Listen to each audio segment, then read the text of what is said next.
When we're rolling. Good. All right. Good evening, everyone. I got 6 o'clock, so I'll get us rolling tonight. My name is Carl Granrath. I'm a hearing examiner this evening for our two permit applications. Purpose of this hearing is to allow me to receive evidence and testimony on the matters that are pending, and from the evidence and testimony, as well as the record I've gotten thus far,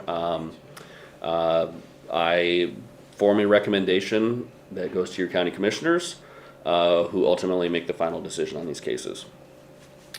So after tonight's hearing, I have 2 weeks to send my recommendation to staff, and then they'll put it on the agenda for your county commissioners for their decision. So I see we've got everyone filling out here. So if you wish to give testimony, we'll come up with a little ad hoc procedure at that time, and where you're going to come up and give your testimony. And I will go through, even if you said does not wish to speak, I'm going to go through everybody's name and just give a final check and see if you change your mind and want to speak now, because tonight will be the only opportunity for you to do so, to go into the record. So as far as procedure, we do have the two separate permits, so I'll open up the public hearings for each one. They are interrelated, but generally we're going to have the staff introduce the application, and then the applicant will have an opportunity to make a presentation, give their own testimony. Then we'll move to the public comment portion. Generally speaking, I give up to 5 minutes for each member of the public to give public testimony. Of course, you don't have to take all the 5 minutes, but just as general rules, direct your testimony towards me, not anyone else in the room, and we'll just we'll move forward through that. And I know that we kind of have two interrelated, permits here. So you will be given an opportunity to make comments on both if you so desire. With that, any questions or any administrative matters before we get going? All right. So first one I have on my agenda is the zone change application ZON24-0005 Rivelle. Go ahead, Mr. Finkel. Good evening. For the record, Vlad Finkel with Kootenai County Community Development. Mr. Hearing Examiner, I would like to point out that we will be presenting two separate PowerPoint presentations, even though it's on the same parcel of land. Each request has its own merits and applicable legal standards that staff has prepared in our staff report for your review, and so it warrants having two separate presentations to address the required findings for each of the applications. This is case number ZON24-0005. A request by Rivelle LLC, aka Stencraft, for the rezone of a 1.2 acre parcel of land from agricultural suburban to commercial with a conditional zoning development agreement. Oh, sorry, somehow we jumped to the last slide. So the subject property, as I mentioned, is 1.2 acres in size. It's located west of Blackwell Island and in Cougar Bay area. It is a waterfront parcel of land. It has some vegetation upland side, as you can see. As you go past the shoreline or the ordinary high water mark, there's an existing dock that has been historically used for commercial purposes. You have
service their clients.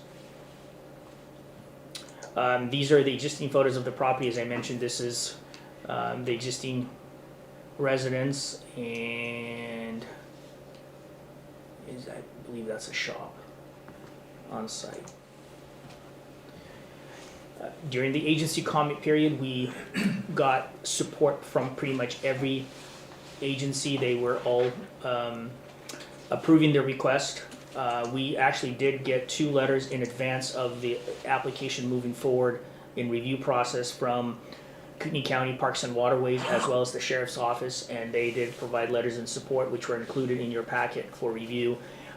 They voiced their support with position that they need this type of business to serve Kootenai County residents in crucial and critical situations such as emergency circumstances. The applicant, as I understand, and perhaps the applicant can elaborate further on the encroachment permit that they got from the Idaho Department of Lands. As I understand, there was a commercial dock historically attached to the site. I don't know if it has been used recently, but perhaps that's something that the applicant's representative can further address if you so desire. During the public comment period, we received 7 comments in opposition. Primarily, concerns were raised with regards to the compatibility of the proposed commercial marine service business with the adjoining residential parcels in the area. Staff does understand those concerns. However, we find that the conditional zoning development agreement with the limited scope of operations for a marine service business on site would meet would be adequate to ensure that the proposed use of the site would be compatible with the adjoining Murphy Marina as well as the Hagedon Marina. The neighborhood has been utilized in similar uses, including, as I mentioned, the marina next door and further and farther east. Both the Sheriff's Office as well as Kootenai County Parks and Waterways support the request, and we find that the comprehensive plan analysis, in our comprehensive plan analysis, that the shoreline designation contemplates commercial uses, non-residential uses that are commercial in nature within the shoreline designation, and we find that the applicant's request is consistent with the goals and objectives of the shoreline designation. And I stand for any questions that you have for me. Sure, thanks for your presentation. I guess just real quick before the applicant comes up, just kind of some general questions about using the conditional zoning development agreements. I guess just maybe more, is there any basis in the code that kind of sets the bounds of what can be in those types of agreements? Or is the Land Use and Development Code has specific requirements of what provisions must be included in terms of legal sideboards for said document, but in terms of scope of uses, if that's the question that you're posing, it's up to the applicant to come up with their proposal that meets the intents of their needs, and then staff has to weigh down to say, is this limited enough to be consistent and compatible with the surrounding development in the area, or does it allow for a variety of uses that would make the subject parcel more intense in nature and perhaps not meet the findings for a zone change application, even with a conditional zoning development agreement. Right, so it's a species of development agreement that kind of it's an agreement between parties. It's a contract, so you can kind of pick and choose negotiate different portions of the agreement.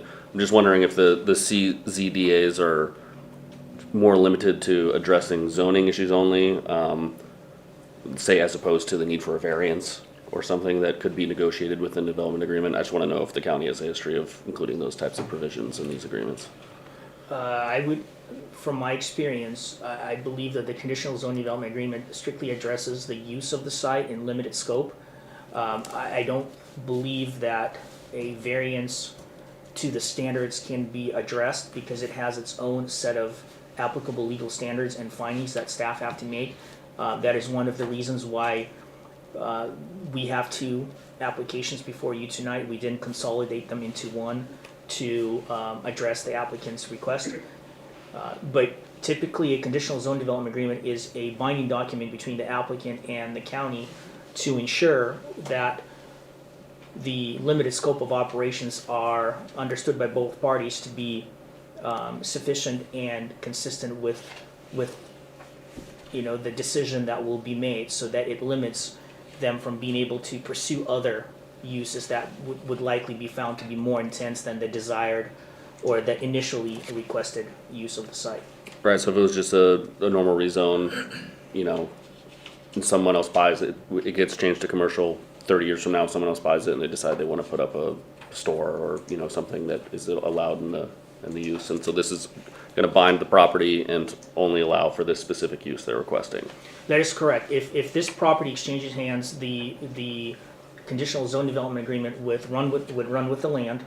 However, if in the future, a new owner desires to pursue something else on the property, they would be responsible for contacting the county, and one of the options would be to modify the conditional zoning development agreement to allow a different limited scope of uses on site, or request that the conditional zone development agreement be eliminated, and basically it would be a rezone from commercial with a conditional zone development agreement to straight commercial.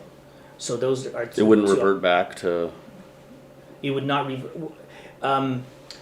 I don't necessarily know if the conditional zone development agreement that they prepared has any provisions to revert back to agricultural suburban. There are clauses that if the applicant is not in compliance with the intended limited scope of uses, that we could take them through a compliance review and revoke or reverse the zone change. But I would let the applicant address whether or not they have any stipulations on within their document to address having the property being reverted. Let's say that they decide at some point in the future they no longer want to pursue that use on site, how they intend to utilize it with other limited scope of uses, or have this conditional zoning development agreement be eliminated to go straight to commercial. Okay. All right, thank you. All right, I believe I have Scott Hislop here for the applicant. Yes, Mr. Grandma, thank you. All right.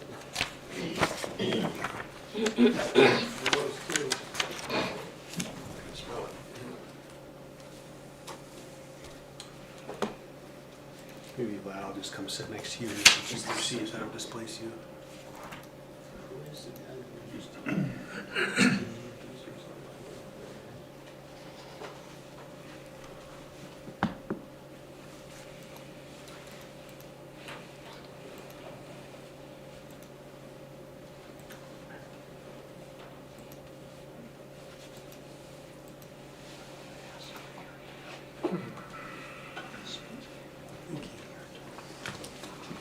You can stay there if you like.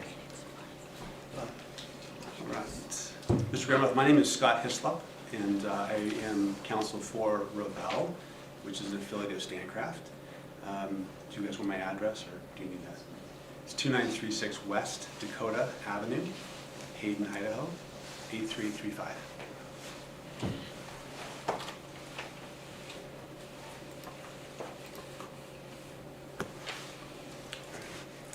So I'm here to provide information on behalf of the applicants for our zoning application, the zone 24-0005. Thank you, Mr. Finkel and staff, for putting that together for us on that report.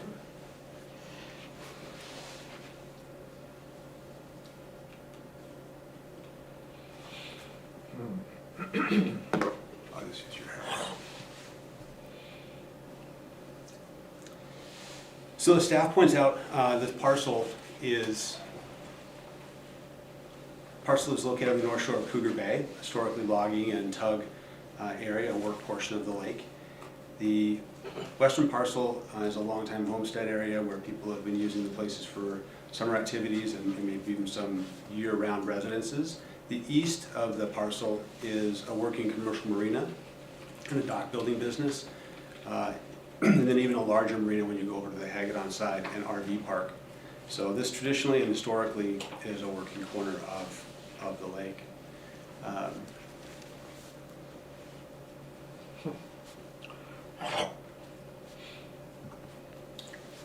not sure why it's not. That's okay. As staff pointed out, the current zoning is agricultural suburban. And the neighboring parcel, the commercial parcel, is an unrestricted commercial parcel. So that side they can do, as both the hearing examiner pointed out and staff pointed out, in that unrestricted commercial area can be whatever the commercial zone allows. And with our CZDA attaching to this application, we are asking that this rezone be contemplated with the idea that we use it for our marine services work. And as the hearing examiner pointed out, 20 years down the road, if somebody wants to put some restaurant or bar or nightclub or whatever else would go into a commercial zone, that can't happen. So we're restricting the use of this and asking specifically for the restriction that we use it for our marine services work.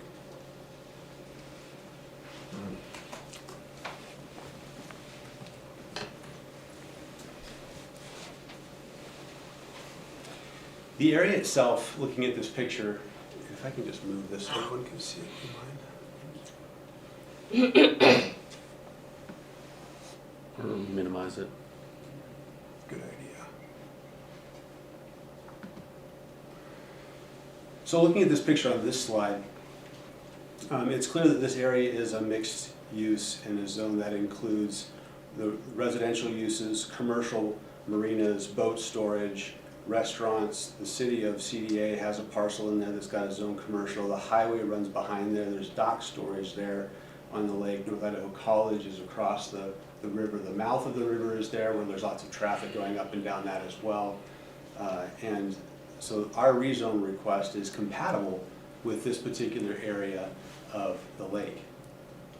And the historical use of this lake is that Cougar Bay has been a logging area and a commercial use area. In fact, that there is a portion here that's got an unpermitted log boom that lays out there and right now has some deadheads in it, a lot of growth, some vegetation, some things that are not necessarily helpful to the lake itself.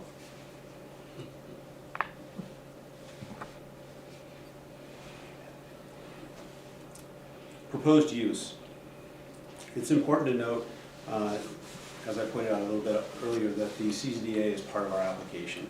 And I stress that just because we're trying to be conscious and conscientious of the neighbors who are using this area in a residential capacity, that we don't necessarily want this to become a free-for-all commercial area, but instead consistent with our neighbor who has the marina there and the other dock manufacturing or building company, that we're trying to be somewhat consistent with them.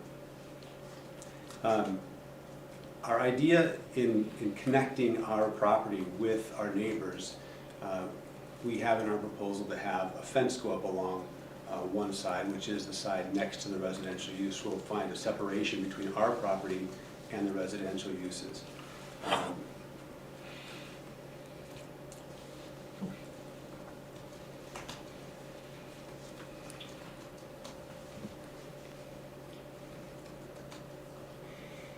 The commercial dock.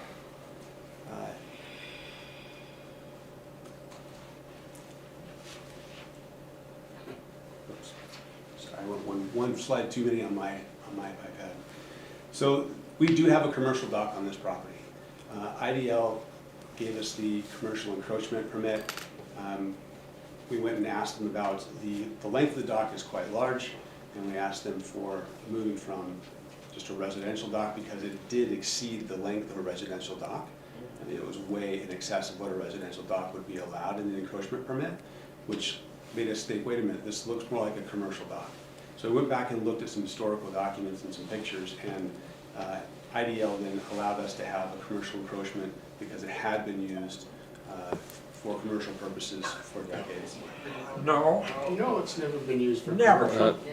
But Not can we, 77 years. well, you're gonna have an opportunity for public comment. Please let them present and you can have an opportunity during your public comment. Thank you. So in our view, the zone change will actually bring this, our use and the permitted use in line with what's been historically in this particular area. This slide is a Google map picture of 1975.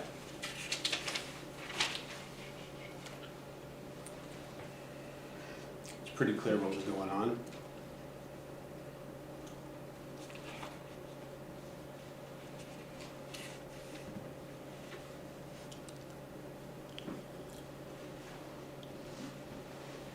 As staff pointed out, our application is in conformance with the comprehensive plan.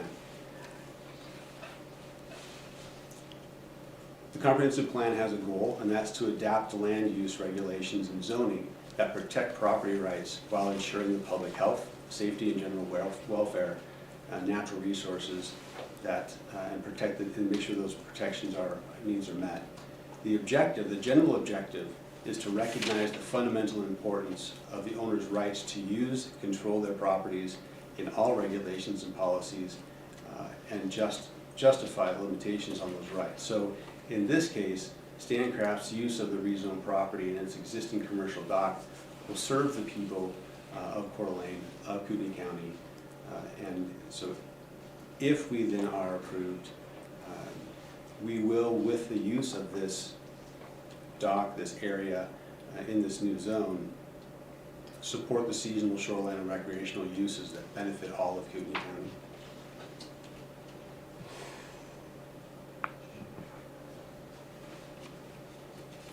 Compatibility with the neighbors, another element that's important to me. So as I pointed out earlier, the applicants, Stancraft, it's our intent to construct a fence with some vegetation that will buffer our neighbors so that the residential side won't have the view of our building, but instead have a conceptual landscape plan that allows them to have some buffer. The way the access to the properties come in, there's two access points currently. One is immediately on the fronting road, and the next one is the further down section of our property, which is the neighbor's access as well. There's an easement that affects our property to the benefit of our neighbor. The fence won't impede with that. So the neighbor will be able to get into their property on their side of the fence. Our access will be closest to the fronting road, and so we won't even have the trucks that come in or the vehicles or the boats that come into our parcel won't go past other people's homes. They'll come onto our parcel. So we shouldn't be interfering with their access either.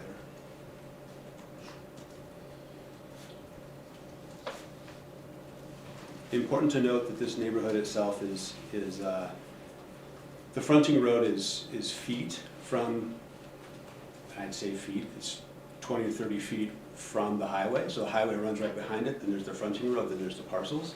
To get to the parcels, everybody has to go past a marina. Everyone's got to go past a marina before they get to our parcel. So it's not like the idea of a commercial work or commercial area is foreign to them. To anybody on that road, they all go past it.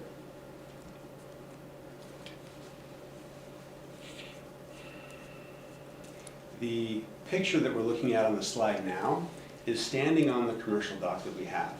And one can see looking to the left, that's one of two arms of a marina. I didn't actually count the slips, but it's fair to say that there are tens and tens of boats that come in and out of that particular marina. So it's not uncommon to have boat traffic in this area. In fact, it's been happening, if we look at the picture back from 1975, or recall back to there was an arm of that marina in 1975. So the constant traffic of boats and movement in this area has been ongoing since 1975. I'm not talking about the logs and the commercial work of logging, I'm talking about boat traffic and marina life. So that's been happening since 1975.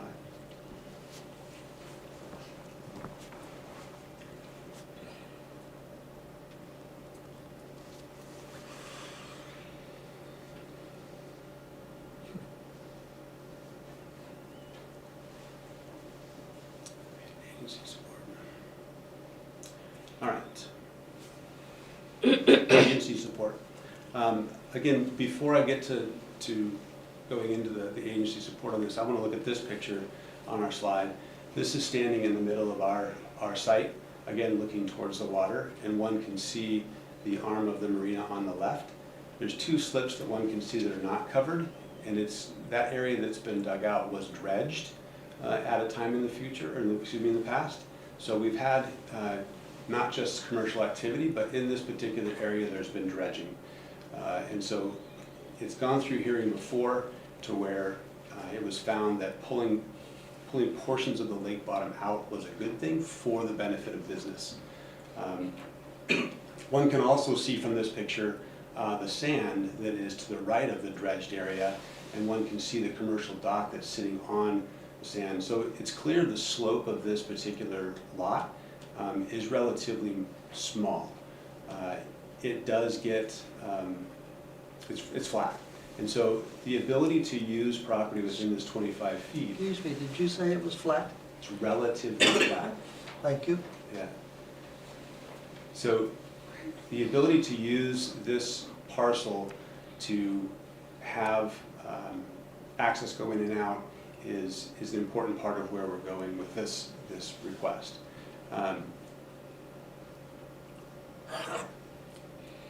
The public agency support for this particular project, as staff pointed out, all of the agencies or most of the agencies that were asked either had no comment, or because they didn't have jurisdiction, or they were in support. In particular, I draw the hearing examiner's attention to the sheriff's office and to the director of waterways.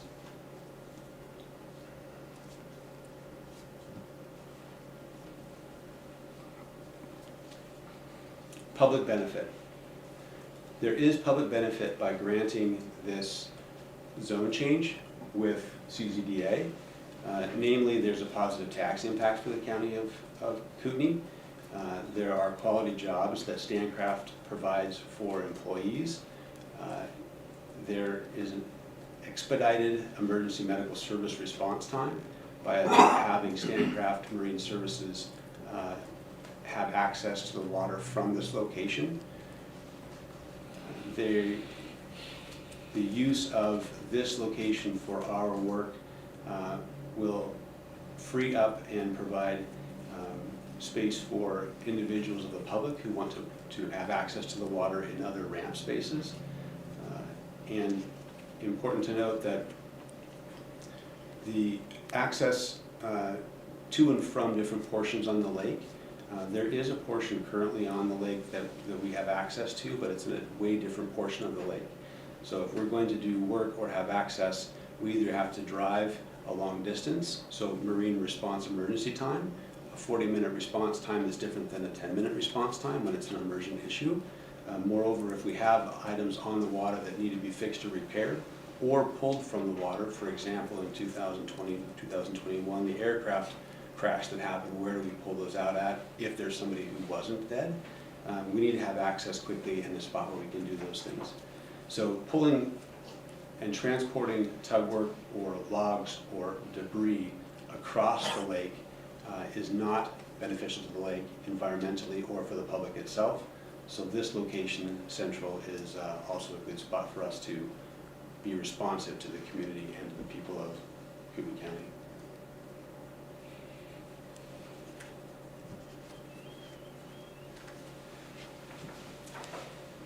Request is made of you as the hearing examiner from us, the applicant. That recommendation we made to the VOCC in the findings that are in staff report, that the applicant has met the demonstrated sufficient justification for the proposed change. The proposed change is generally consistent with the land use designations. The proposed change is generally compatible with the present and reasonable expectation of future land uses.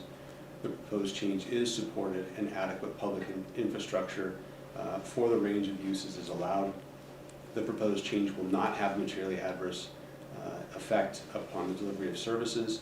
The proposed change will not have a materially adverse effect on values. And the denial of the proposed change would have a materially adverse effect on the use and enjoyment of the property for which we have this made this application. So in conclusion, the sheriff's report states that they support this change. Parks and Waterways supports this change. We have a memorandum of understanding with Kootenai County in which we provide services in emergent situations for marine life. When emergencies happen, that would be benefited by this particular change. And the zone change is the natural progression of the existing uses of this particular area of the river and the lake. And so we ask that recommendation of approval be granted. And at this time, your examiner, if there's any questions, I'll be glad to answer them. Sure, thanks for your presentation. I guess just first, can you expand a little bit on the services and the activities that are going to take place if it's approved? You bet. We have a marine construction division for which we would then, for example, we also have currently before the Idaho Department of Lands a petition for some work out in the water. That unpermitted log boom or raft that's sitting out there that I think is not necessarily a benefit, that would be cleaned up by us. So barge work would be there. We'd have the ability to pull, to dry piling.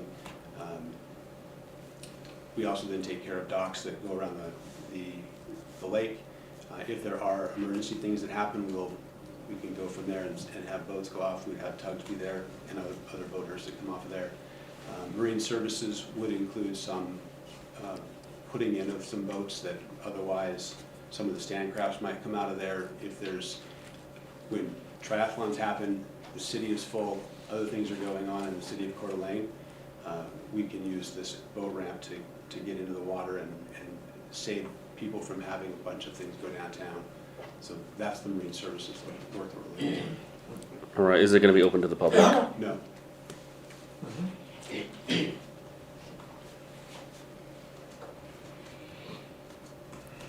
Or say private parties that just want to bring No. their sport Stand boat craft up? only. Okay. We're our affiliates. Understood.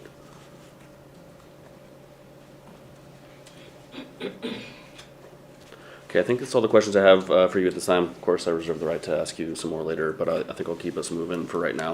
Absolutely. Thanks. Thank you. All right, so I'm just going to go through the stack as I receive them, and we're going to have people who are in favor first, or I guess Miss Blaylock, did you? Okay.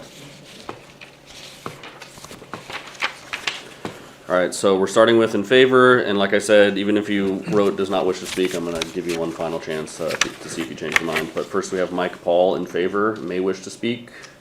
Civil engineer with Veritas. I'm here to take care of questions that might come up on the design. Okay.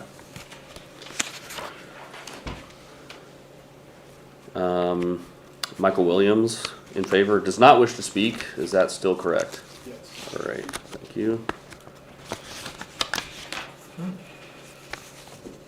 And Mackenzie Ridgewell does not wish to speak. Is that still correct? All right. All right, we're into the opposed. So I have Frank Jessic opposed and wishes to speak. Yes. Well, one thing I would like to say, I don't think that dock has ever been commercial what's on their property.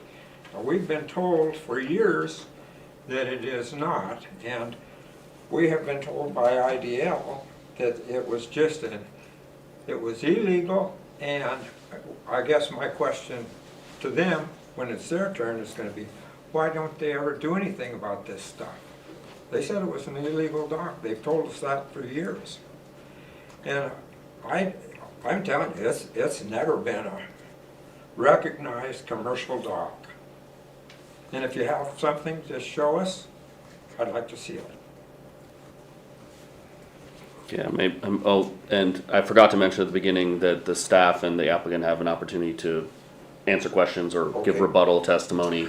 Okay. And So I'll mark that down and see if that's something they can Okay. address or not. But I'm not going to be able Okay. to. So Okay, anyway, on the property issues, most of my issues I think have more to do with the water. But we had one meeting with Stancraft. And in that, I asked a few questions. And one of the questions was about the fact that there is a water provided from a private spring on that property that was basically poached. They did not have a water right yet. They have water from a private spring. And when we talked about that, they said, oh, they would take care of that. Because,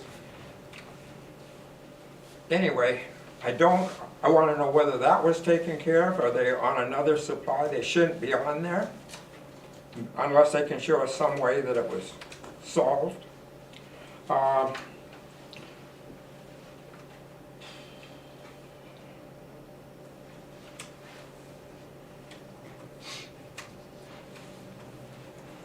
Oh, and the other thing is, now, the Hagedorn property, the house on that property is still, as far as I know, it is suburban, rural suburban, or whatever the classification is.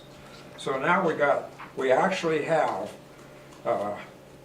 that classification on both sides of that property. Now, has the Hagedorn Corporation, what have they said about that? Are they going to tear off that house? I mean, you know, there's got to be an answer there, what's going on.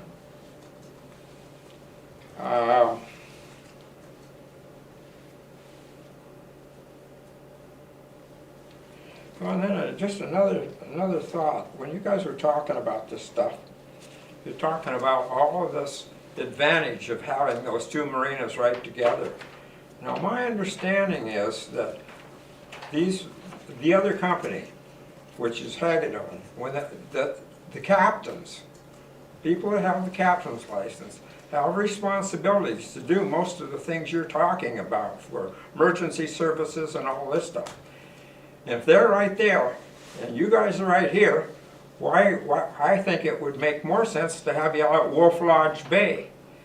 Then you have a little bit different, I mean, you're closer to certain parts of the lake, that far end arm. And instead of having you both in the same place, to me it makes more sense to have those spread out.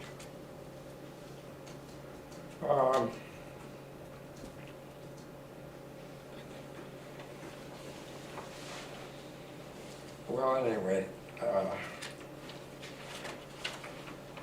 I got something else I want to read you. Most of this has to do with the water. yeah, but, you know, it all comes together. My letter is in opposition to the application for encroachment requested by Rivelle Stancraft Corporation. By their illegal code violations starting early in 2024, I feel Stancraft has proven that the property they purchased is not suited for a marine commercial building area. This plan shows a 14 by 120 fixed pier attached to a 10 by 425 foot dock extending into the lake, then attached to a 10 by 475 foot dock heading in a westerly direction.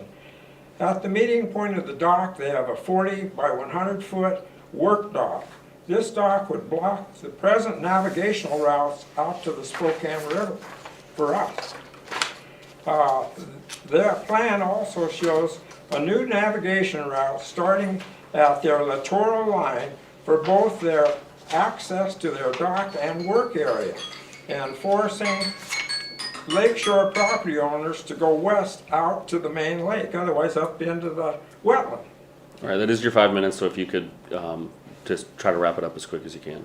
And Can you give me another, maybe two? you can, please do your best, and it's in the interest of Okay. all of our times. This L-shaped dock structure forms a trap that will hold in weeds, logs, and other debris and restrict natural water flow around the shoreline and out to the Spokane River. I want to address water quality with you. Rivelle illegally used their property for commercial marine activities starting early spring 2024.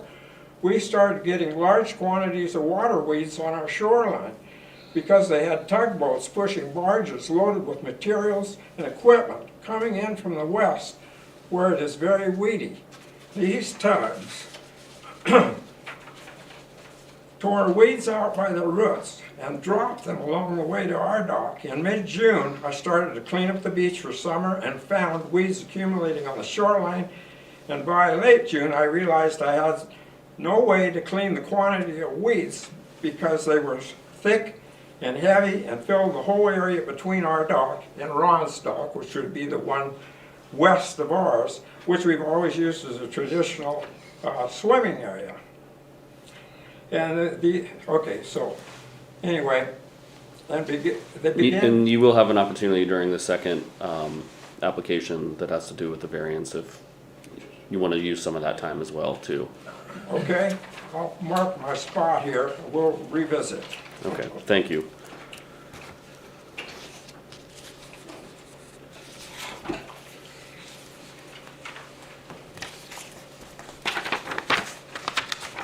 All right, I have Ronnie Jessic may wish to speak. Yeah, I'd like to make a comment. What everybody's talking about, Murphy's Marina was sold. Hagedorn bought Murphy's Marina here recently. And the house that Skip had is not zoned commercial. He spent quite a bit of time and money keeping it, you know, agriculture or whatever the zoning is. And only the front part where the boats are is commercial. And back in the early 70s, late 60s, there was Jack Anderson Boat Works, and then Napton Launch, and then Lafferty, Napton Launch, then Foss. That's the succession. And they built those docks that you showed going out there, and they built them with no permits. And they had a big hearing about it. And the county commissioners said, and I was here, I was home on leave when this happened, and they said that they couldn't advance 1 foot to the west, but they didn't make them tear them down. They could keep them in place. Well, that's all history. But bottom line is, you know, they keep talking about a commercial dock. Well, that piece of property that you're talking about was my mother's parents. Dennis, right, home and property. And they sold it to Newton's, and Newton sold it to Bateman's, and I can, you know, and then they traded a house that was a little house over in the parking lot of the existing Murphy Marina or Hagedorn Marina. They traded that piece of property to Mike Hallstrom to get rid of a lot, so they could build their parking lot. And that's from then on, and they talk about that being a commercial venture. That dock has never been commercial. Not since 1960, I can tell you that. Fact. I don't have more to say. I just hear a lot of lip service. Okay, thank you. William Chapman may wish to speak. I do. All right, go ahead, sir. Can I sit here? Sure, you can sit, stand, wherever you like. Are we on? Good. I live at 1948 West Blackwell Mill Road. I am about 1, 2, 3 on the 4th parcel down from this proposed development. The learned representative for Stancraft started out discussing a commercial dock. I always thought we were here to talk about the property and not what's on the water. Am I incorrect about that? That's a question I'll leave for staff or the applicant. But the application, this particular application is for the zone change. For the zone So change? there is some bleeding together of the proposals. All right, then if So- there's going to be bleeding, then I will bleed out into the water a little bit.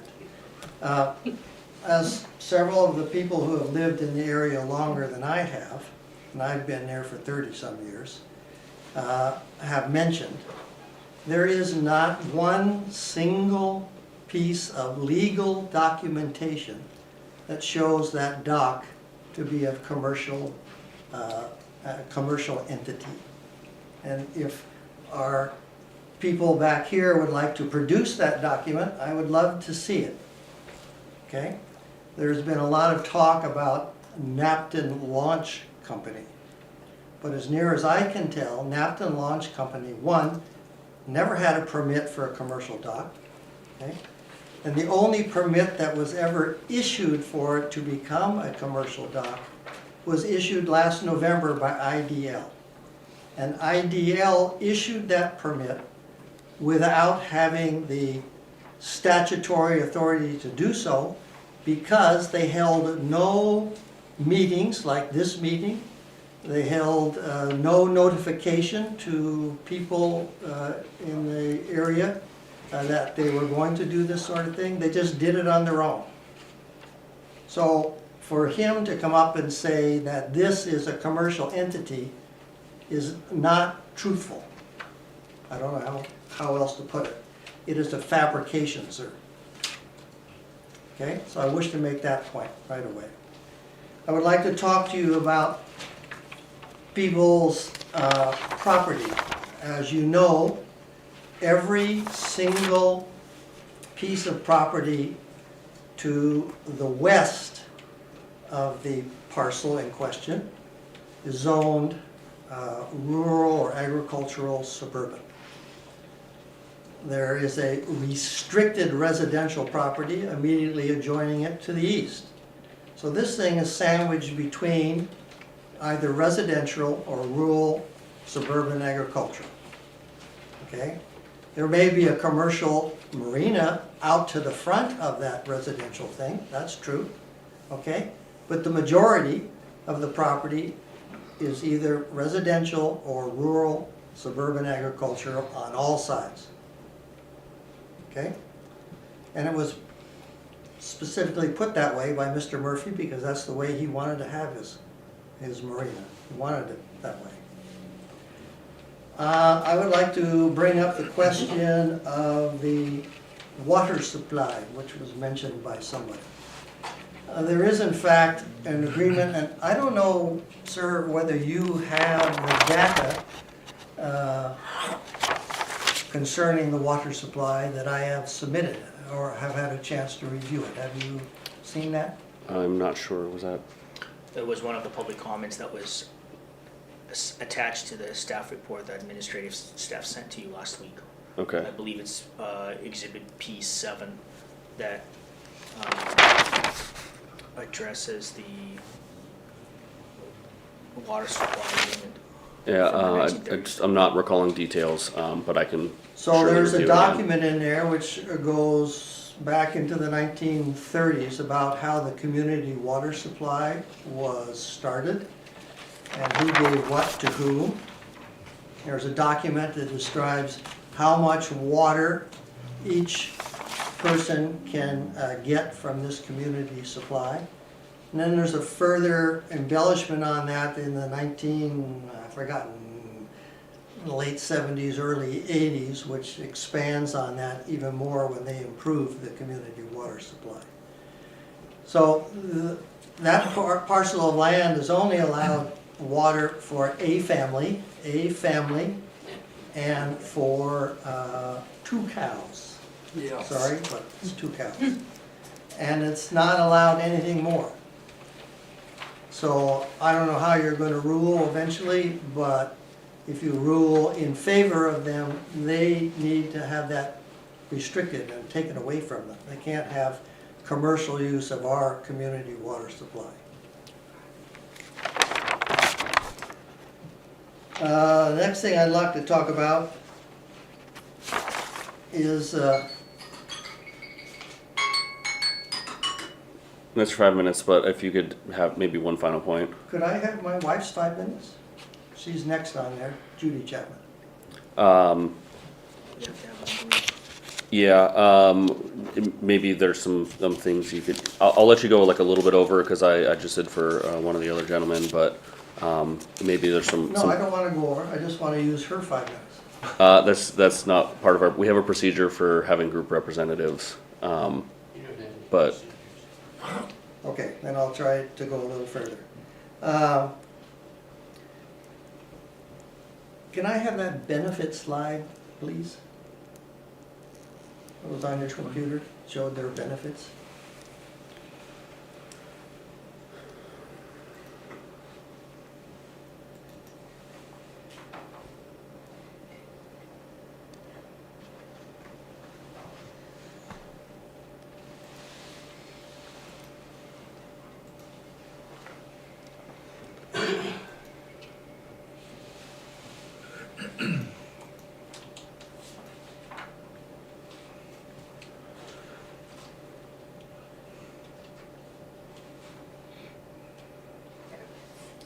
Thank you.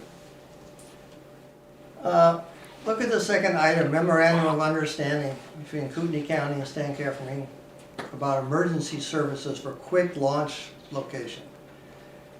He mentioned, the legal representative for Stancraft mentioned that they were greatly involved in an aircraft recovery. When that happened, they weren't even the owners of the barges that recovered it. And the barges that recovered it were located in Wolf Lodge Bay. Okay?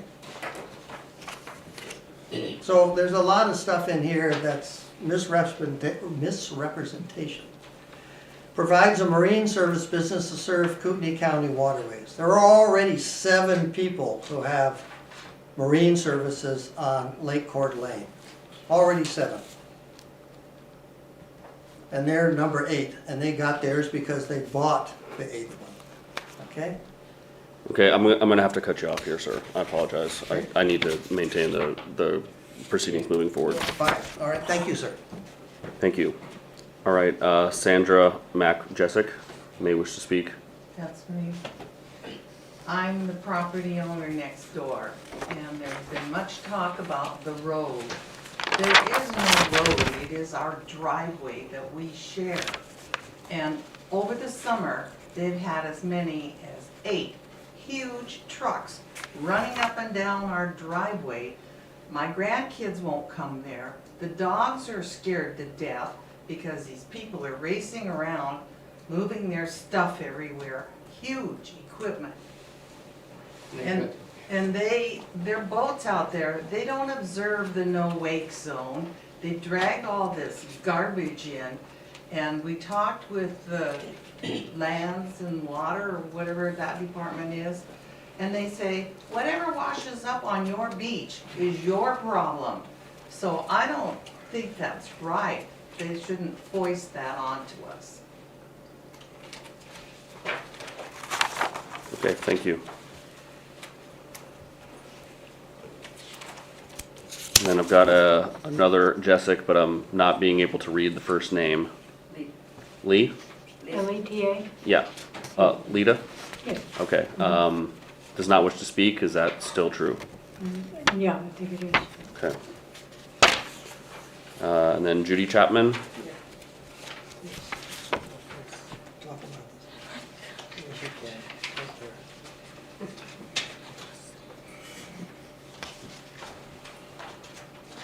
Let's read that.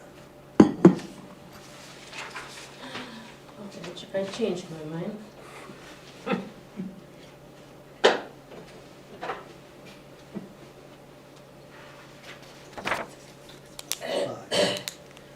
Okay, I'm just gonna read something from the paper. The water line for the community water system runs parallel to the northern boundary of the applicant's parcel.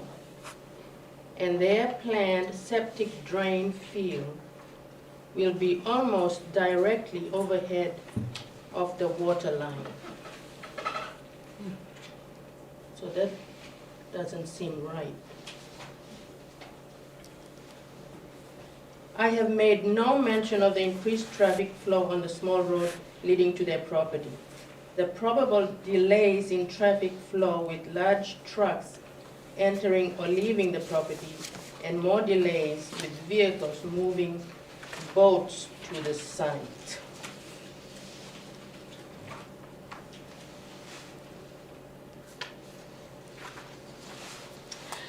I have another one here. The parcel is currently serviced by a community water supply from Blackwell Hill. per the attached document here. You can see that this parcel is allowed enough water to supply one family and 2 cows. Commercial use of this suburban agricultural property will far exceed these parameters, and the community will most likely run out of water during the dry summer months. Okay, that's it. Okay, thank you very much. Lucille Bradshaw, marked does not wish to speak. Is that still true?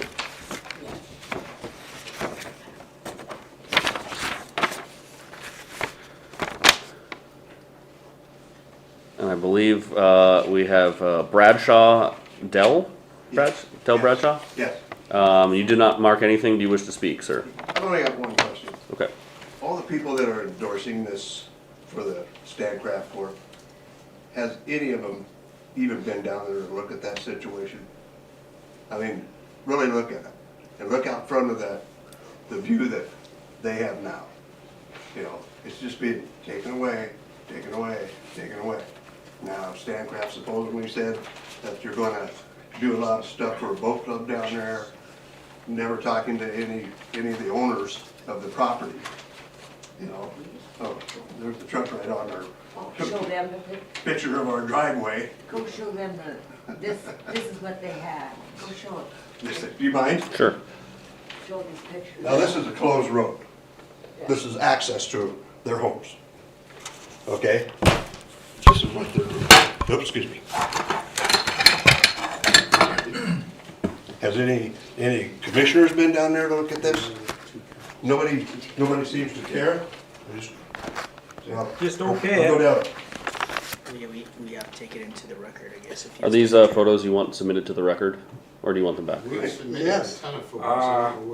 we need them to be submitted as part of the record if they present it to you. Hey, Yeah. on my, when I turned in my objection to this thing, your code enforcement, I gave them a copy of all that, and it's in the Kootenai records of the pictures I gave, you because seen these? they were not, I saw one picture of no, the truck, I gave them all of those.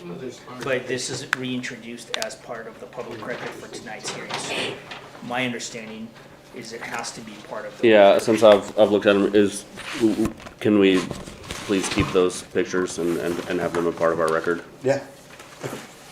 One of them anyway.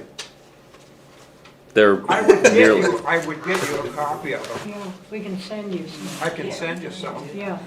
But you really should have them. Craig, I mean, you've already Craig had- stated that you they haven't scanned seen them some all of this in. information that has been asked about.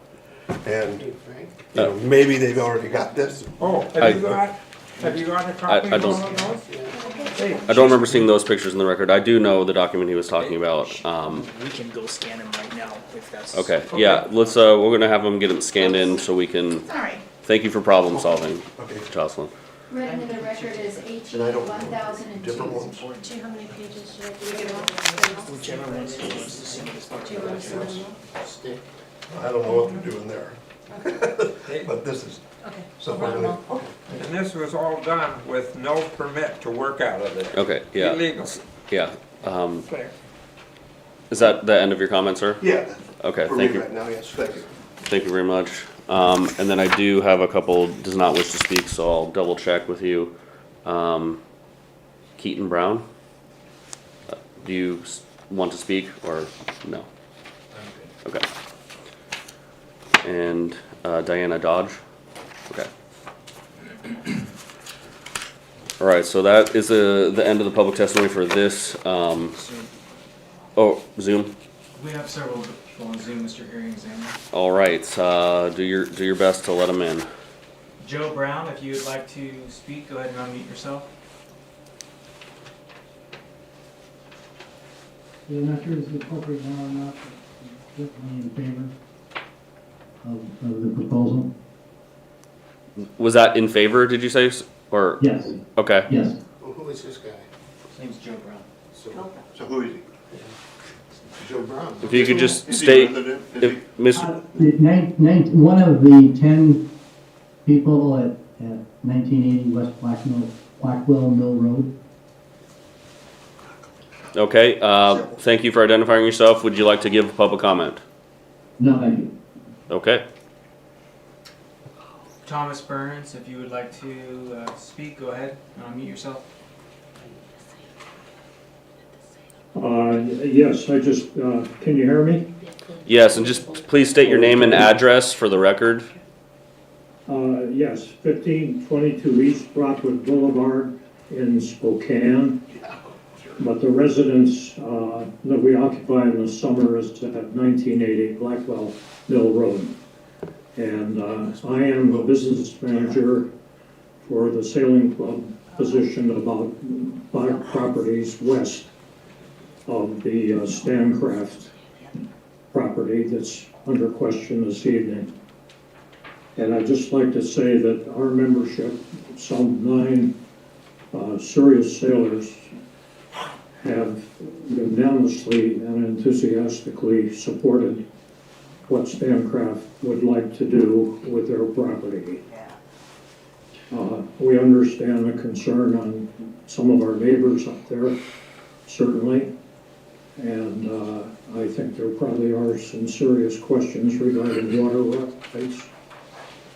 But overall, what Stancraft has committed to do to clean up a very difficult situation with respect to all the floating logs, the deadheads, and the continuous necessity to clean the area south of the bay where we all live, I think will be a major improvement to the community at large.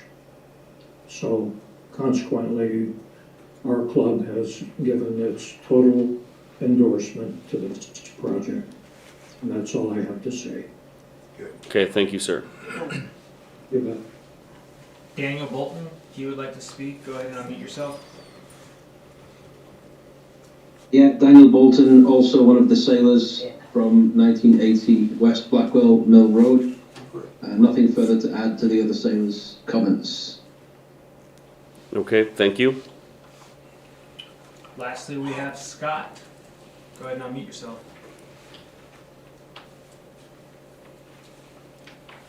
Scott, would you like to speak?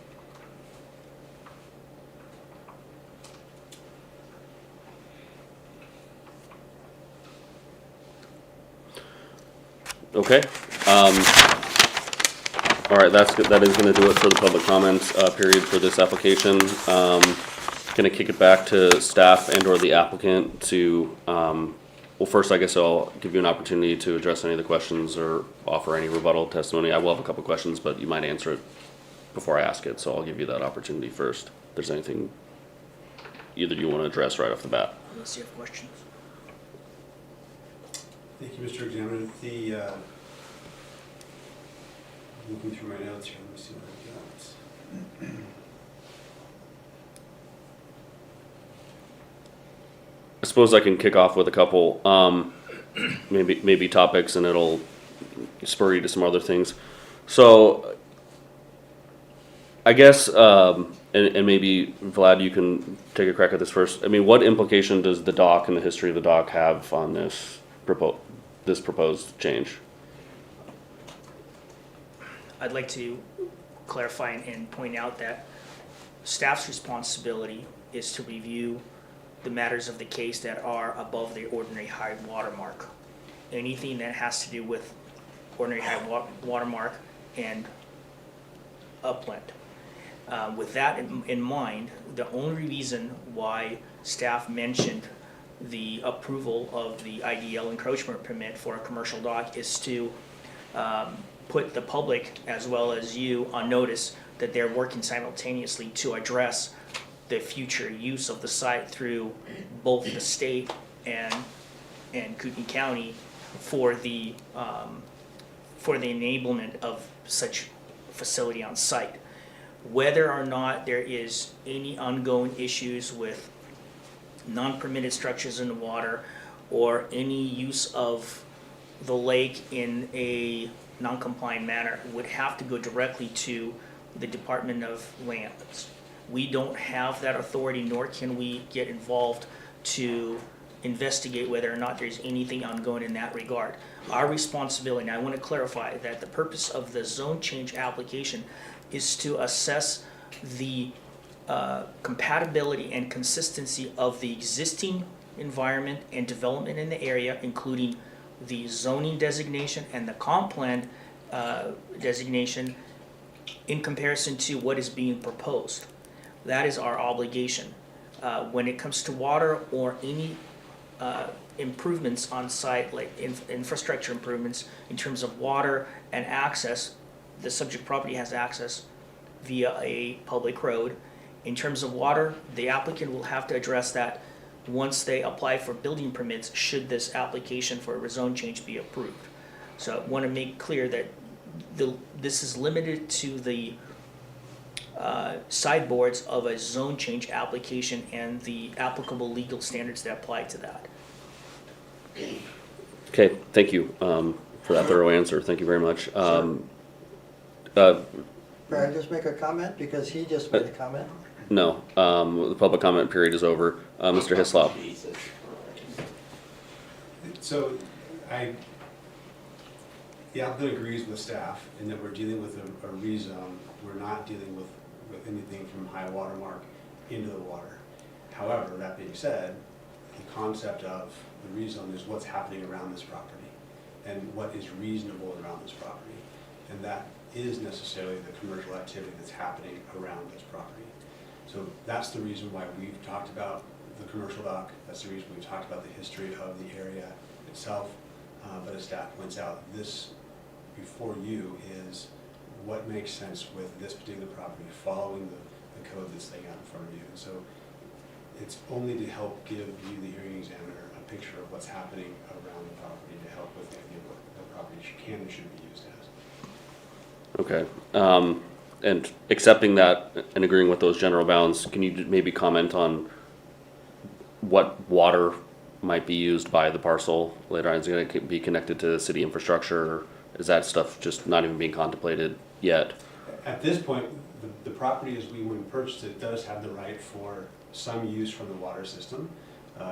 When application, as staff points out, when application for a building permit goes in, it depends on what's going to happen on that particular property. If it is one building with one toilet, we'll have to deal with that when it comes, but that's not part of the zone process. That's part of our building permit process. Okay. Anything else you wanted to address?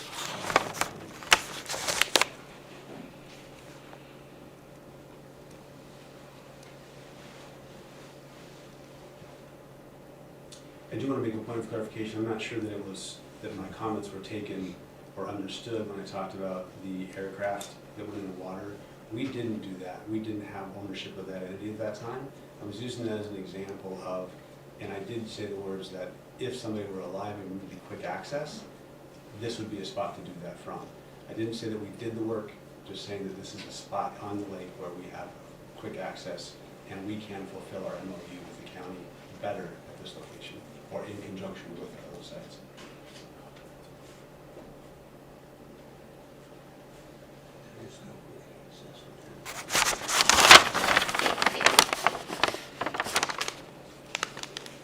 I guess we didn't need the marina.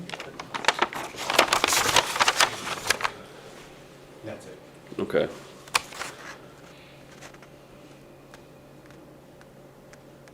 Just before I close this out, let me just make sure I'm not missing any other questions I jotted down.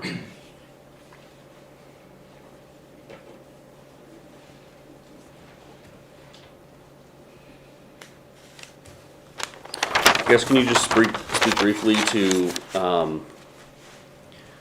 you know, how maybe running the proposed operation could affect, this may be more to do with the second one, but heard some comments about, you know, if there's more activity in the water there, more stuff is getting washed up on other people's beaches. Can you try to address that? Absolutely. I think we will address it more in the next hearing that we have. But with access to the water, the way it currently sits, and when I said earlier, it's relatively flat. When one looks at the water at that level, it is relatively flat going out. And we also have a petition in front of hearing examiner for the state of Idaho with regard to that access from high water mark down, which isn't part of this hearing, but that in conjunction with this hearing for the variance, with the seawall that goes in, it would provide access for us to have our vehicles with the ability to get onto a barge without getting close to the water. And we also have a request to the state of Idaho for dredging. As I showed on that one page, part of our property had been dredged, the other part's not. So with the dredging combined with the seawall, we should be able to get access of barges and boats in without affecting the bottom of the lake bed. But again, that's part of, I think, a little bit of what we're looking at with variance within that 25-foot area. Okay, thank you. All right, I think that's that's enough for the zoning application, and I'm sure we'll have more stuff to get into on the subsequent one. Anything else from staff or administrative matters? Okay. All right, with that, it's 7:12 p.m. I'm going to close out the public hearing for Zone 24-0005 Rivelle. And I guess without objection or further ado, I'll get us started on the next one. So 7:13 a.m. I'm going to open the public hearing for variance 24-0007 Rivelle. Again, Mr. Finkel for the staff.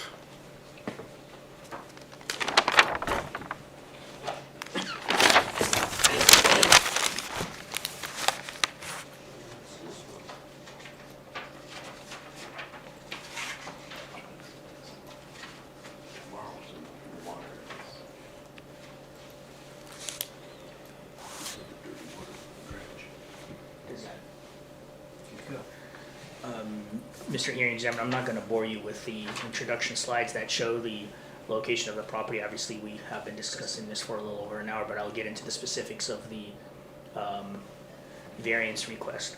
So the applicant is asking for a limited scope of uses and structures within the 25-foot shoreline management area. And the 25-foot shoreline management area is a distance, slope distance from the ordinary high water mark. We have provisions in our site disturbance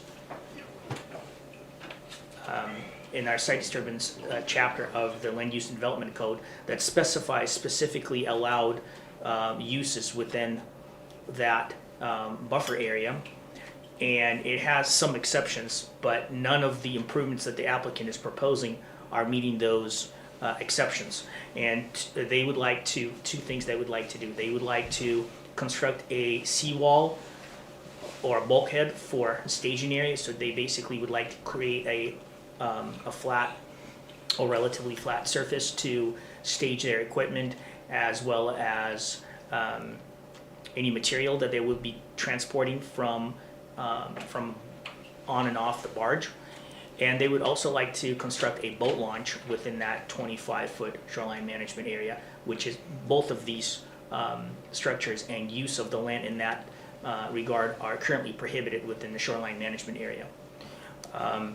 Once again, these are the photos of the property in question. It seems that the agencies with jurisdiction had identical comments with regards to the variance proposal as they did for the zone change request. So I don't have anything else to add in that regard. We also received 7 comments, primarily from the same individuals, with concerns predominantly regarding the zone change. I did not find any specific conditions that we're addressing or any concerns that we're addressing the encroachment or improvements within the shoreline management area that the applicant is proposing. However, we do have some different analysis with regards to the variance request. In essence, while this is an unusual case for a variance of this sort, it could be construed as a decrease or elimination of the shoreline management area for the benefit of these two structures in order to enable the applicant to have direct access onto the lake to transport equipment and material. We believe that it should be expected that a marine service would be allowed to construct a staging area along the shoreline to create a short distance, as I mentioned, to transport material. Access through the SMA for loading and unloading of marine vessels is a necessary component of a marine service business, which is contemplated as one of the non-residential uses in the shoreline designation. And one of the things that we did discuss among staff when we prepared this analysis is that if the applicant was unable to have a boat launch located on this property, they would have to launch boat elsewhere in the county. And I believe the legal counsel on the zone change request mentioned that that would add a significant amount of time in emergency response or an emergency situation. And so if the zone change were to be approved, the scope of uses that they are proposing to have are a crucial and integral part of their overall operation. And want to reiterate that considering the goals and objectives of the shoreline designation, if the zone change is approved, but a variance to the application or the variance application is denied, then it would not make it feasible for them to easily transport material and equipment on and off the barge. It would probably require a large or a crane with a large arm, like a boom type of equipment to be able to do so, which would likely create an aesthetics issue and some perhaps other concerns with regards to visual aesthetics of the property. With that, I don't know if I have anything else to add. I think it's important for the applicant, and as we stated in our analysis, the applicant has the burden of proof to make a case that they have an undue hardship of the property to have you find the necessary findings for the approval of the variance. And I stand for any questions that you have at this time. Okay, thank you. Yeah, I guess how are other boat launches created and approved in the county? I don't have an answer for you on that, but I would suspect there are grandfathered in. I don't necessarily know if there were any recently constructed. This is, as I stated, this is an unusual request because I don't believe we as a county have processed one recently. I believe those that are used by the Kootenai County Parks and Waterways elsewhere in the county are grandfathered in. And perhaps Planning Manager Ben Tarbutton can speak in that regard. Okay. I could add a little bit to that, thank you. Ben Tarbutton, Planning Manager for the county. There's kind of a combination of both, as Vlad had mentioned, existing non-conforming type uses that the county now operates and maintains. And then also for new public launches have largely been existing public rights-of-way that have been essentially granted over to the county. Those public rights-of-way, again, are exempt from the county zoning standards and site disturbance standards and so on, and so that's why they're allowed to exist. Okay. But currently there's no other process the Correct. county has that would approve boat launches. And I guess maybe for either of you, I understand that there's, more than just the boat ramp going in to this proposed setback area. But the other structures, so like having a dock that connects into the portion of the parcel that's not supposed to be developed in the shoreline, how are those approved? Or as you said before in the last one, anything up to the high water mark is not your jurisdiction, so the county doesn't approve docks? The county has no involvement in the review of the dock. Anything below their ordinary high water mark, we defer to Ideal. Okay. So again, sorry for being redundant, but this is really about the retaining wall and the boat ramp, more Correct. specifically. Correct. Okay.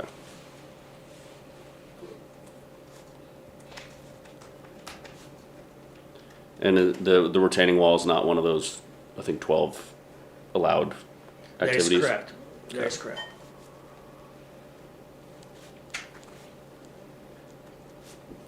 All right, I'm gonna kick it over to the applicant. Mr. Hislop, are you presenting again? Okay, go ahead, sir.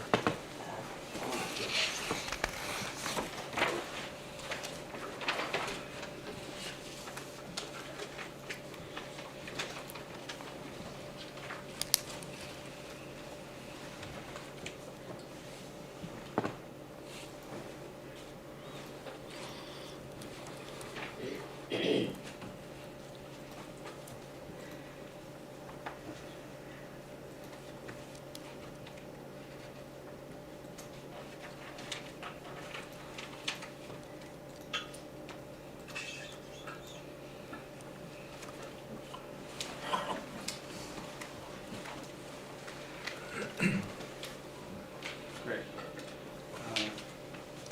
Thank you, Mr. Granath. I think we maybe said it, but this is the application number is VAR24-0007.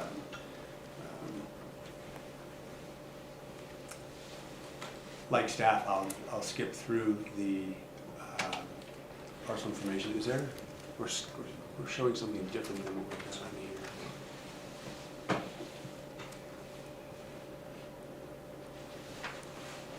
Is there a way to get the speaker's view?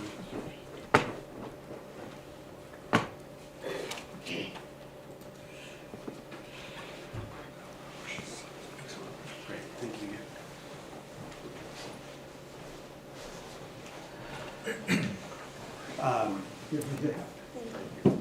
So without going through some of the difference here, I guess, from the other one, we do have 150 linear feet.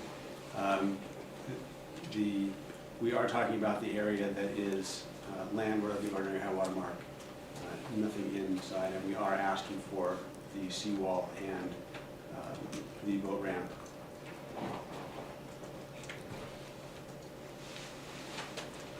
So under Idaho Code 67-65-16, that code grants you the ability to give us this variance or make recommendation and the DOC to give us this variance. There's a couple things that need to be found, the elements here, and those elements are found in Kootenai County Code 8.8.203C4, A, B, and C. And I have them on here.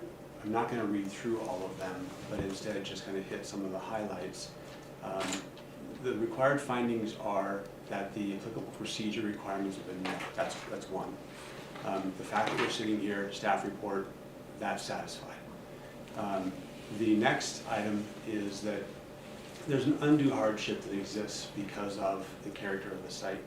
And it's given us some idea of what the character of the site is and what that might be. It might be size, it might be slope, it might be some of those types of things. In this case, it's a little bit unique in that the physical characteristics of this site are part of that hardship, but also the 25 feet that we have and we're dealing with on the area, that marine area that we're talking about, the shoreline management area. And not being able to, presuming that the zone change happens, not being able to utilize that area of our land to access and fulfill our business purpose is a hardship. And so the elements there of B have also been met in that we have a hardship. Looking down below, there's three portions of that. The last portion of B, it's kind of underneath the bar that's down there, but if we were to look that up, it says that the hardship is not due to our fault. It's not self-imposed. And in this case, it's not self-imposed. It's the SMA, and we didn't do that. So A is satisfied, B is satisfied.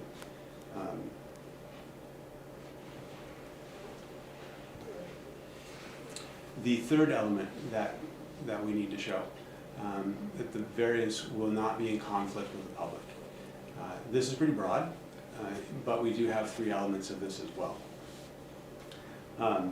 And as I'll talk through the rest of this in this presentation, and I've said this before, and there's obviously people who oppose and they're going to have different opinions, but there's no adverse use to the adjacent property owners in this case from our position. The boat traffic and the vehicle traffic won't be negatively impacted by the variance. The site has been used for commercial purposes and the area for decades. And the vehicle access, as I pointed out earlier, won't interrupt the neighborhood access because of where our access coming into the site sits. The variance will not change the nature of the site. The site itself has been used this way for years. No.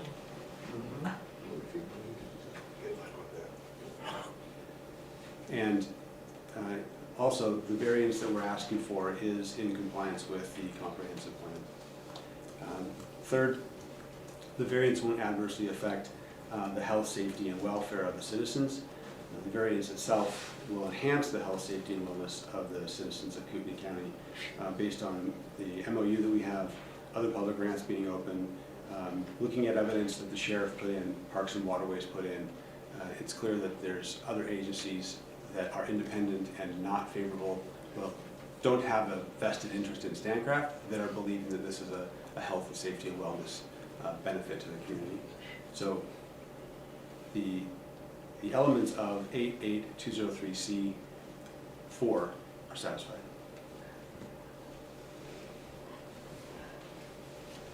Again, looking at this site, I talked about this a little bit in the first presentation, and from my point, you can see some hills, so there is some slope, but looking at the water, it's relatively flat as it goes out.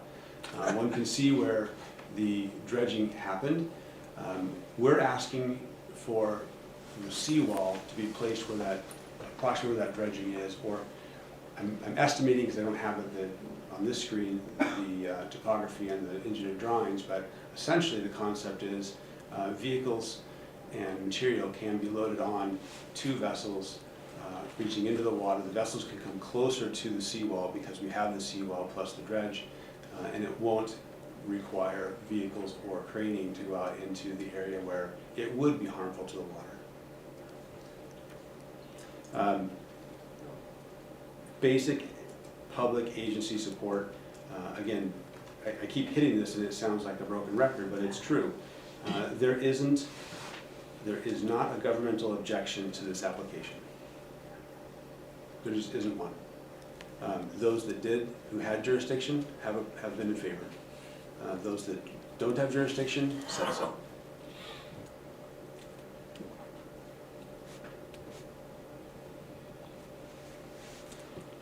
This variance application and the granting of this variance is not in conflict with the public interest. We believe it's in the public benefit. The granting of the variance will alleviate the congestion, especially during those times of high summer activity in Coeur d'Alene. The boat launch and pier provide access to emergency personnel, and the seawall protects the lake from erosion and sediment. So, as I said here, the Standcraft developing private boat launch is allowing us not to plug up access to boat launches, and the public can have more free access. But it will not be, as you asked earlier, it will not be available to others, and other people won't be using our boat ramp. The site disturbance plan.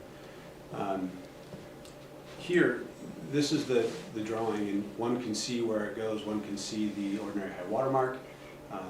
It's light and faint here on this. It's the blue line on the far right, and one can see, there it is. One can see how we plan on laying this out, and as I pointed out in the earlier presentation, access comes in from the top of the screen, providing access to the neighbor at the bottom of the drawing with the fence line and buffer, making sure they have room and access to get to their property. And the trucks and the vehicles and the materials are being kept away from the residential units, as you can see on this drawing. The bulkhead there is at the top of the screen for us as well, giving us access into the water and keeping the bottom of the lake unmolested.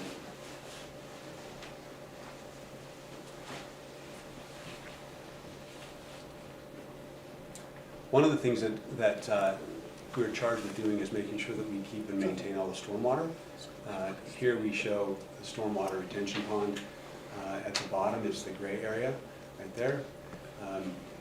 This particular drawing is done by an engineer. It's been put together, it's calculated, and it shows that the stormwater will be kept on site.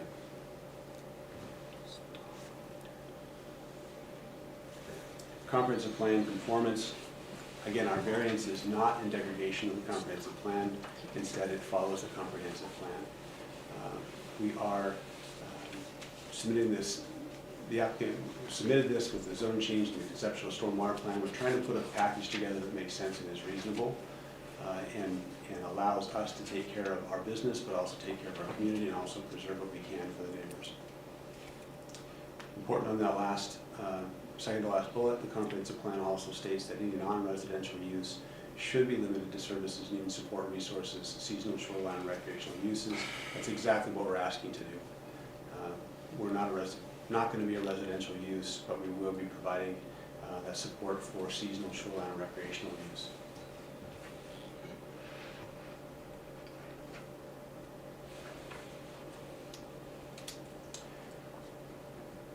Our application satisfies and follows the goals that economic development.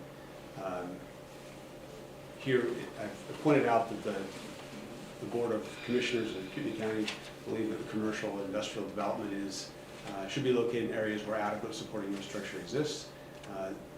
In staff report, it's been identified that that is satisfied. We're not putting a taxing any of the infrastructure. We're also then supporting land use goals, specifically Objective 7B, development in or adjacent to the public resource. The comprehensive plan urges that as a community we provide access to the water bodies and other recreational areas. By granting this variance, you're allowing us to take part and do our part in that process.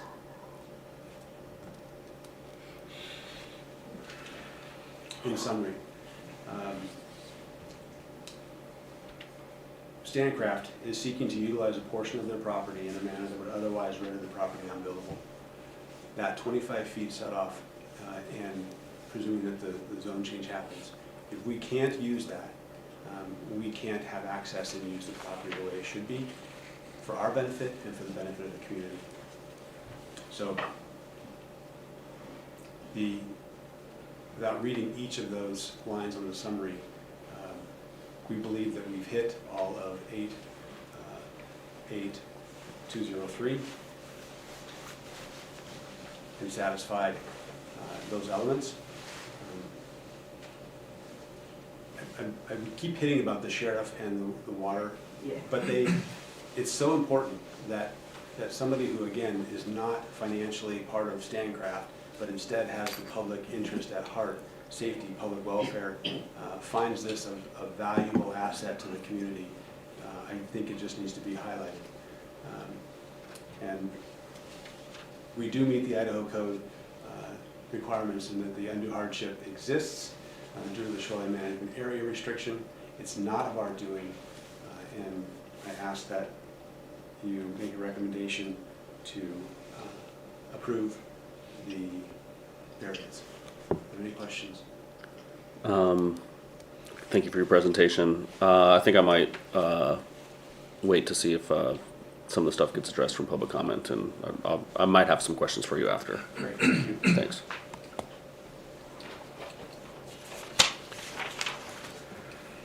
All right, Stephanie Blaylock, would you like to? Okay.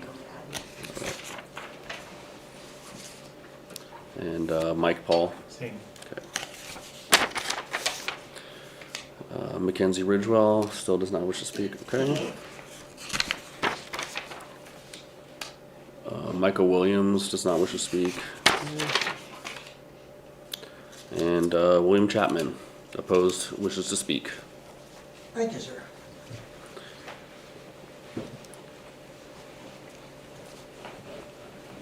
And I'll just make a comment in general too. I know this gets difficult even for us professionals to try to maintain the boundaries between these two applications. But I just request you try to keep your comments more geared towards this variance request, with some of the caveats I said before. But just please try to keep your comments directed towards this second request, which is for the variance into the shoreline buffer area. Well, that would be nice to tell us before, so that learned counsel here wouldn't bring up the fact that his commercial dock has been in there for years again. Okay? That's what he keeps doing. Sorry, sir. Okay, I would like to talk about the erosion problem on this property. There is no erosion problem.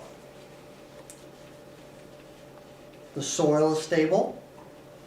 There are no walls, no boat ramps, and no swales on the parcel. Yet the applicants are requesting a variance permit for these structures and for a new fixed pier, which he didn't mention.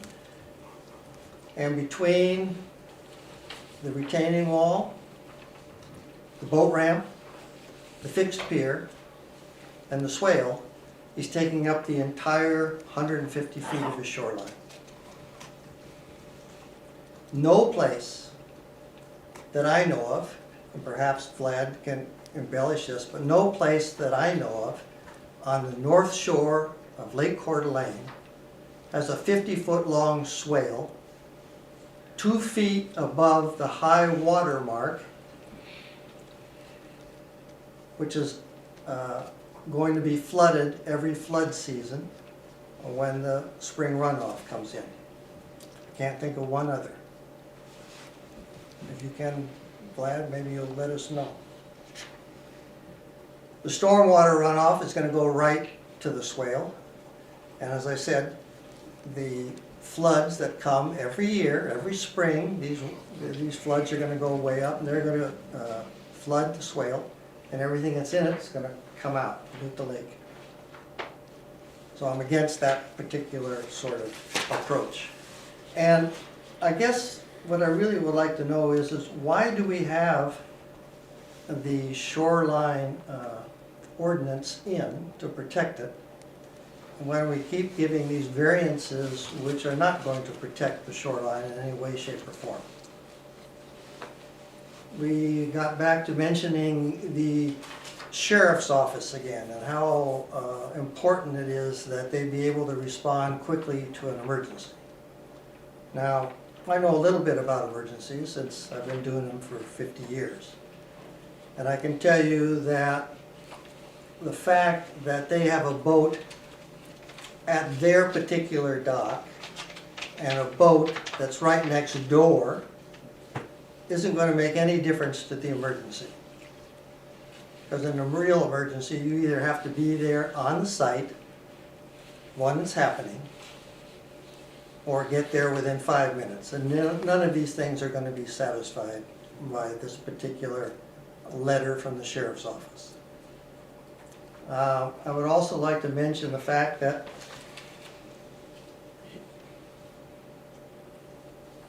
Vlad mentioned visual aesthetics. Well, we haven't talked about this because we're trying to talk about the variances. But he brought it up, so I'm going to bring it up. If you want visual aesthetics, you have no idea about the barges that they're going to put out there on their 480-foot dock. None. I bet you've never seen a picture of them, but they're there. And you are being asked to give your approval for their rezoning change from its current status to commercial. But they already have 2 commercial sites on the lake. They bought them when they bought North Idaho Maritime. And they've had them for more than a year. But did they utilize them? Why can't they utilize them now? It's more a matter of convenience for them than anything else in regards to all the benefits that they keep talking about. So these variances are just another encroachment upon the shoreline management protection. That's what I would like to conclude. Okay, thank you, sir. Sandra Mack-Jessic may wish to speak. Yes. How lovely, the neatly groomed and raked and scenery they have there. That is recent, and it has not looked like that all summer. I have a thumb drive loaded with pictures that I have taken all summer long, and it's criminal what they've been doing to the property next to us. It's disgusting, and it's a mess. See,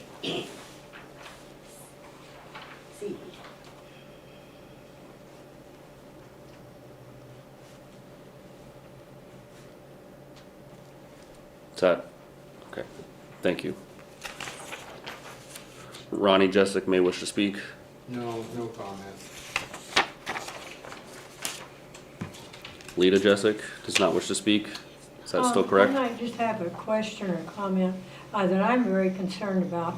They are proposing this parking lot. I don't know how many vehicles will be there, but every time we have a heavy rain, all of that's going to wash down, all petroleum, oil part is going to wash down into that swale, and like I think Dr. Chapman said, then as soon as we have another heavy rain or high water, it's going to all wash out in the lake.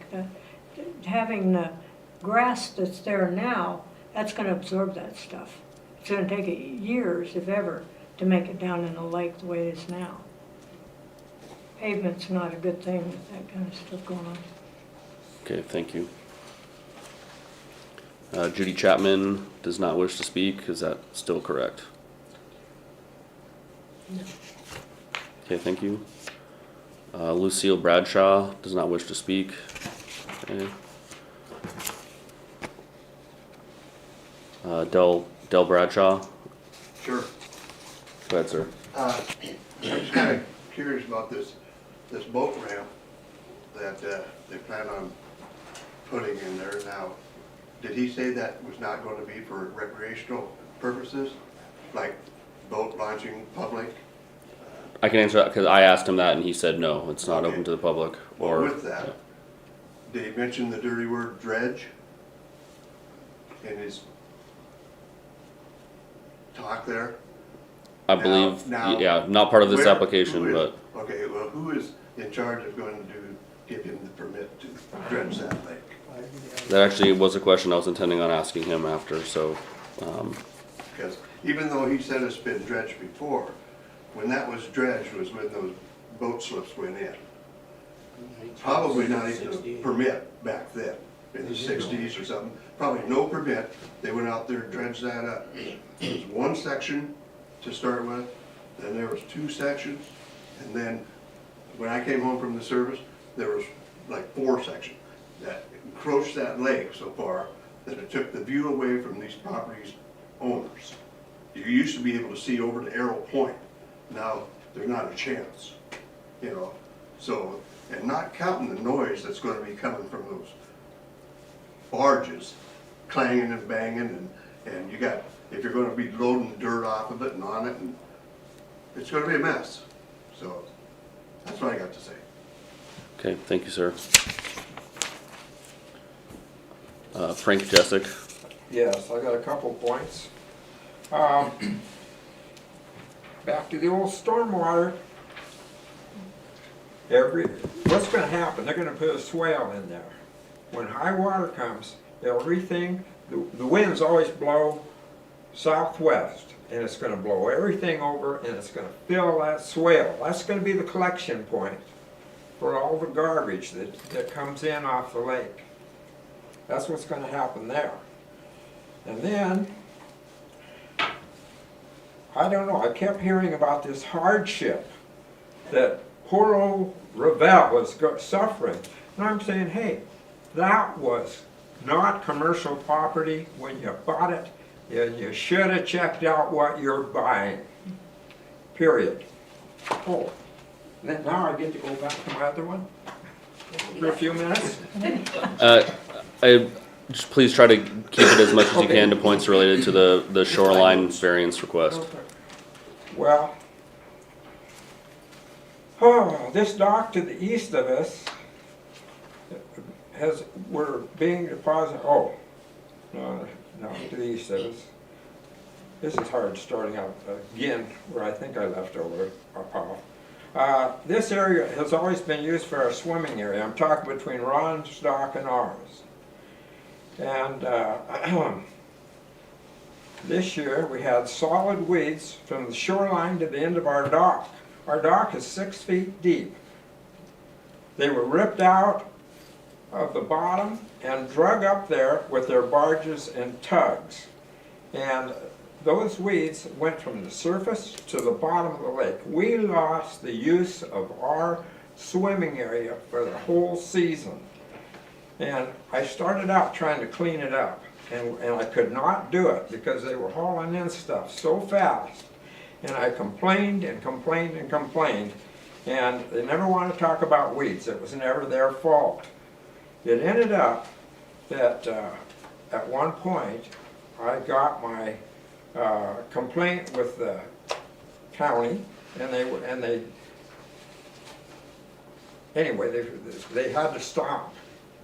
17 days later, I went to all the neighbors, which I had checked with before this all started, and they all were getting all these weeds, but they didn't know where they were coming from. And I said, I know where they're coming from.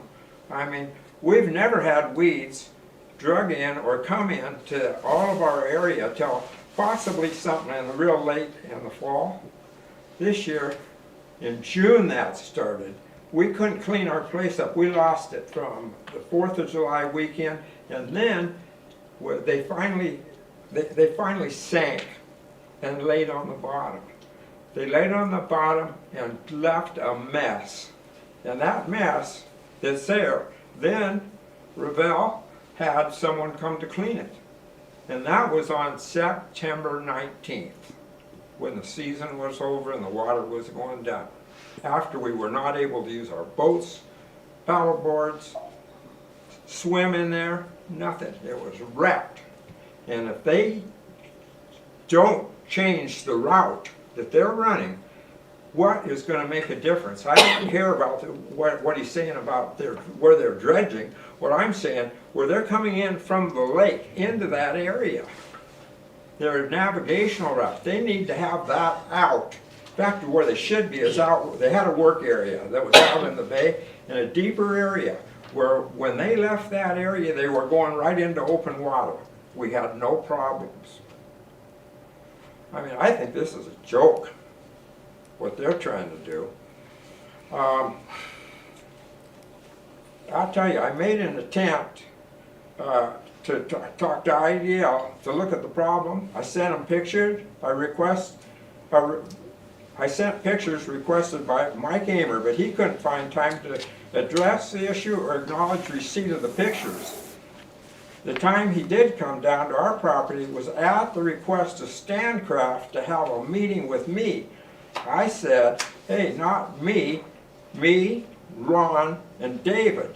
And he agreed to that, and I says, and the other thing that you're going to do is you're always meeting with Mike Amer. You bring him along. So Mike reluctantly came. When he got there, he says, you know, I'm not the weed man. I says, well, I just want you to walk out on this dock and look. And he said, yeah, you have weeds. And then I asked Mike if he had any suggestion to alleviate the problem on that Standcraft project in the way it's built. And he said, I'm not a hydrologist. And he was just reluctant to do anything. So I told him, I says, hey, I know you didn't want to come. You're not going to be of any help, so why don't you just leave? I'll stop there. Okay, thank you, sir. But I'll stop.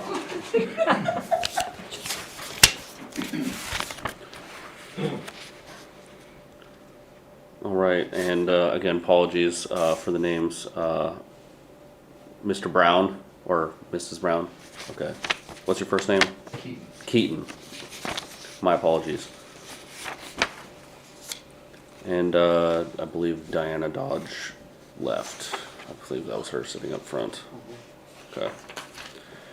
Jonathan, is there anyone on Zoom who wishes to give public comment? We do have 4 people on Zoom. Mr. Hearing Examiner, Thomas Ferns, would you like to speak?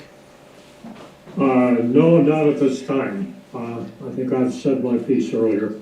Thank you. Thank you. Daniel Bolton, would you like to speak? No further comment from me. Thank you. Thank Joe you. Brown, would you like to speak? No, thank you. Scott?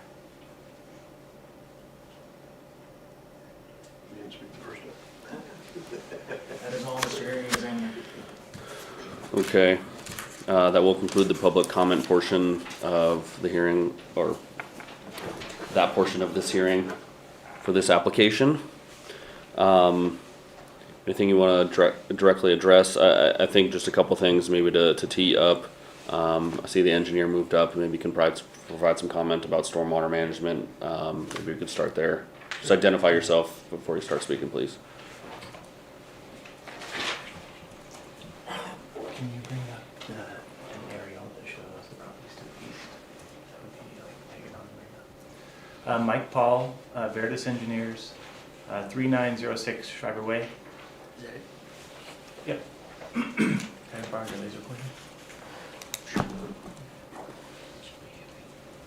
Okay. Those are good questions raised by the public about what to do with stormwater in an area that's right next to the lake, and it is unusual. I think if you were to go back many years, you would see that water just was allowed to drain toward the lake and wasn't overly designed. In recent years, there are a few sites that that illustrate what this is likely to look like, where you place the swale at the low spot of the site, but still keep it up above that high water mark. And there are actually 2 examples that are pretty close to this that were recently constructed. At the Yacht Club to the east, there's a large parking lot right here, and along the easterly side of that, there's a long swale that is just above the high water mark. I don't know the elevation of it, we didn't do it, but when you drive out there and look at it, you can see that. I have a photo of it here that I could submit, but I don't want to complicate the process by adding information at this time.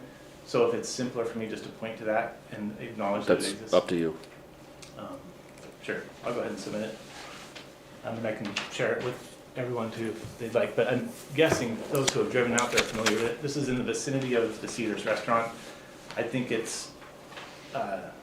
actually is within the parcel of the Yacht Club, that's the name of the ownership. I think we probably would generically refer to it as Hagadon's Marina as we drive by it, but that's one of them. And then there's another one that's a little bit smaller, but it's right next to this boat launch right here. You can barely see, there's a recently, I don't know what year, but a newer boat launch area. This is in the city of Coeur d'Alene, by the way, but it's very close to the site.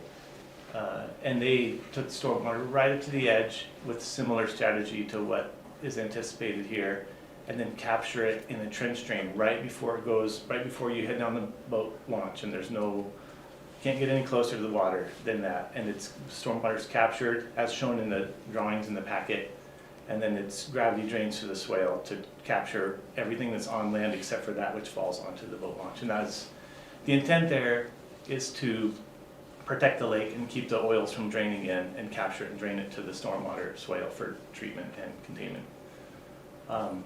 It is true that water comes up higher than ordinary water. In the spring, we all see it. See this parking lot down here, sometimes water comes all the way up into it. But to have that come up into the swale in those seasonal times temporarily is not going to destroy the intent of that. It'll recede just like it does around here, and then it'll be designed and built with riprap so that it stays intact. And that's probably about as simple as I'll keep it. Okay. Read into the record as AG 2002. Okay, thank you. Can I ask the gentleman a question? No, I'm sorry, sir. It's not allowed. Okay. Ask any question. I guess that was the first one I had on my list. If you had something prepared, you can go ahead. Okay, you're up.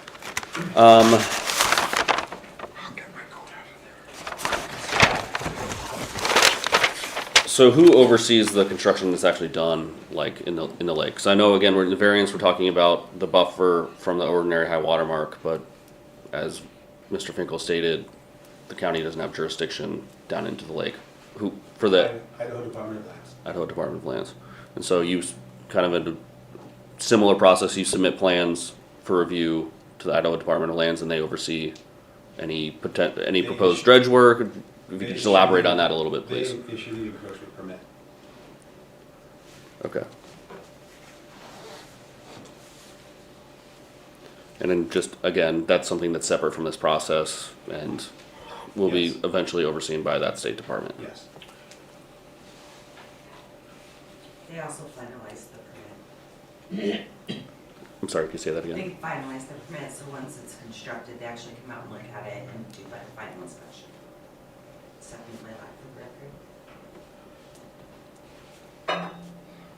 Could I say something? No, I'm sorry, sir, the public comment portion is done. Be good.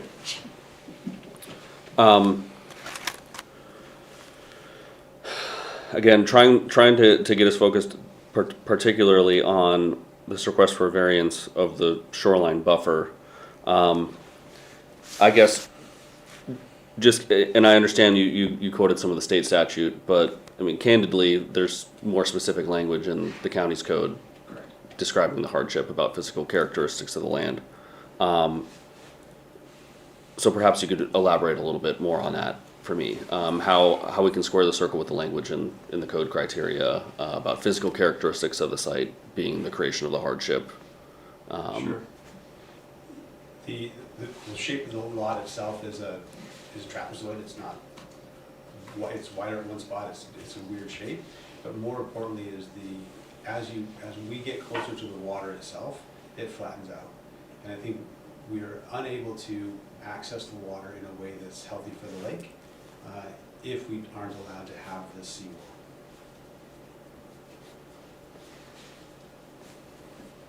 And but for the fact that the SMA doesn't have that particular word seawall in the exceptions, that's the hardship that we can't. It's not our fault.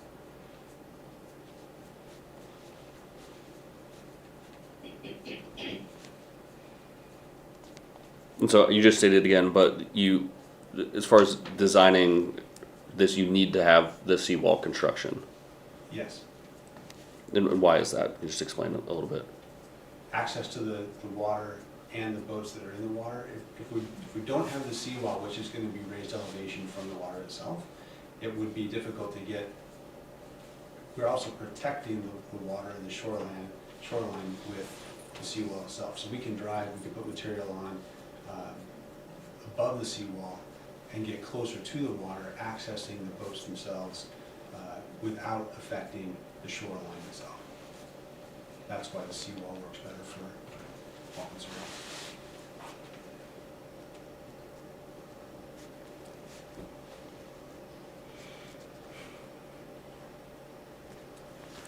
Okay, well, I'll look at my notes. Anything else you have on there? Okay.